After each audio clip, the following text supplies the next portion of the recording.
Perkenalkan, nama saya Maisura SPD, calon guru penggerak angkatan keempat dari SD Negeri 1 Syam Chandra Bayu, Kabupaten Aceh Utara.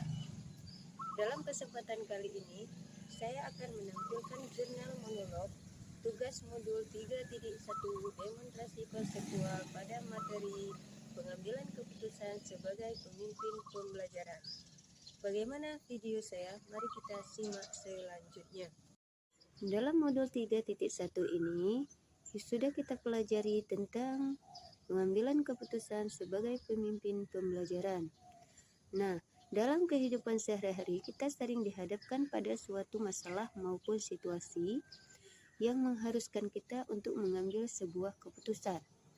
Dalam modul 3.1 demonstrasi konseptual dijelaskan tentang pengambilan keputusan sebagai pemimpin pembelajaran melalui dilema etika dan bujukan moral. Apa itu dilema etika? Dilema etika merupakan suatu pilihan yang dihadapkan pada seseorang untuk memilih di antara dua pilihan di mana secara moral benar dan bertentangan, yaitu benar vs benar. Dan sedangkan dengan bujukan moral merupakan suatu posisi yang mengharuskan seseorang mengambil pilihan di antara dua pilihan benar dan salah, yaitu benar vs salah.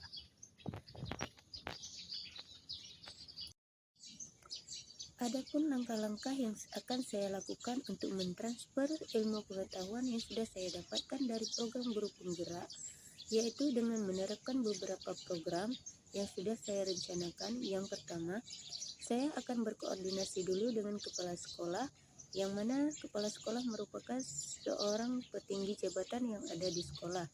Yang kedua, saya akan berkolaborasi dengan rekan sejawat untuk menyampaikan apa saja ilmu pengetahuan yang saya dapatkan mengenai dengan pengambilan keputusan sebagai pemimpin pembelajaran, sehingga rekan sejawat saya nanti akan menerima apa yang sudah saya pelajari. Selanjutnya, yang ketiga, saya akan mensosialisasikan semua apa yang sudah saya dapatkan melalui komunitas praktisi yang ada di sekolah. Dan yang terakhir, saya akan melakukan atau menerapkan pengambilan keputusan sebagai pemimpin pembelajaran untuk diri saya sendiri, yang pertama di kelas dan selanjutnya di sekolah. Setelah saya melakukan atau mentransfer apa yang telah saya pelajari kepada rekan sejawat dan lingkungan sekolah saya, langkah awal yang akan saya lakukan dalam mengambil keputusan yaitu, yang pertama, saya akan menganalisis dulu masalah tersebut itu ada kaitannya dengan dilema etika atau bujukan moral. Setelah saya menganalisis suatu masalah itu, barulah nantinya saya akan menerapkan paradigma apa yang harus saya gunakan dalam pengambilan keputusan dan prinsip pengambilan keputusan yang bagaimana yang saya gunakan, serta juga langkah-langkah pengujian keputusan yang akan saya terapkan. Adapun empat paradigma dilema etika yang akan saya gunakan yaitu, yang pertama, individu lawan masyarakat, yang kedua, rasa keadilan lawan rasa kasihan, yang ketiga, kebenaran lawan kesetiaan, serta yang keempat, jangka pendek lawan jangka panjang. Dan selanjutnya saya akan menerapkan 3 prinsip pengambilan keputusan, yaitu yang pertama yaitu berpikir berbasis hasil analisis hasil akhir, yang kedua berpikir berbasis peraturan, yang ketiga berpikir berbasis rasa peduli. Setelah itu saya akan menerapkan 9 langkah pengujian pengambilan keputusan, di mana uraian langkah-langkah pengambilan keputusan sebagai berikut. Yang pertama, 9 langkah pengambilan keputusan yaitu mengenali bagaimana apakah ada nilai-nilai yang saling bertentangan.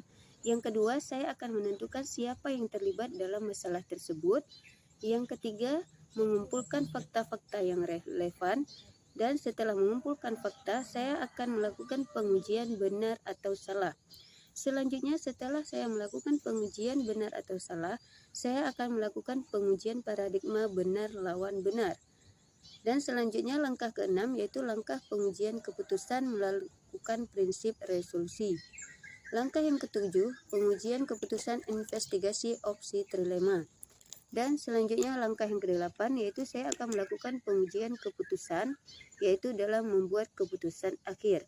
Serta langkah yang kesembilan, yaitu saya akan melihat lagi keputusan yang saya ambil apakah sudah tepat atau belum, dan saya akan merefleksikan keputusan tersebut. Nah, itu adalah merupakan yang akan saya lakukan dalam langkah-langkah saya dalam mengambil keputusan sebagai pemimpin pembelajaran. Setelah saya melakukan langkah-langkah awal dalam pengambilan keputusan, saya akan melaksanakan atau menerapkan pengambilan keputusan tersebut pada saat saya akan dihadapkan pada suatu masalah, di mana masalah tersebut ada kaitannya dengan dilema etika maupun rujukan moral. Apakah masalah tersebut nanti ada hari ini, besok, atau minggu depan, atau bisa saja bulan depan. Setelah saya menghadapi suatu masalah tersebut, barulah saya akan menerapkan 43.9 dalam pengambilan keputusan. Dalam pengambilan keputusan sebagai pemimpin pembelajaran, saya membutuhkan pendamping, baik itu dari rekan sejawat maupun dari komunitas praktisi atau bahkan dari kepala sekolah. Karena dalam pengambilan keputusan sebagai pemimpin pembelajaran, tidak mungkin kita bisa mengambil keputusan sendiri, tetapi kita harus bisa merefleksikan bersama teman atau rekan kerja kita apakah suatu pengambilan keputusan itu sudah tepat atau efektif. Sekian, hanya ini saja yang dapat saya sampaikan dari modul 3.1 demonstrasi kontekstual. Salam guru penggerak. Terima kasih.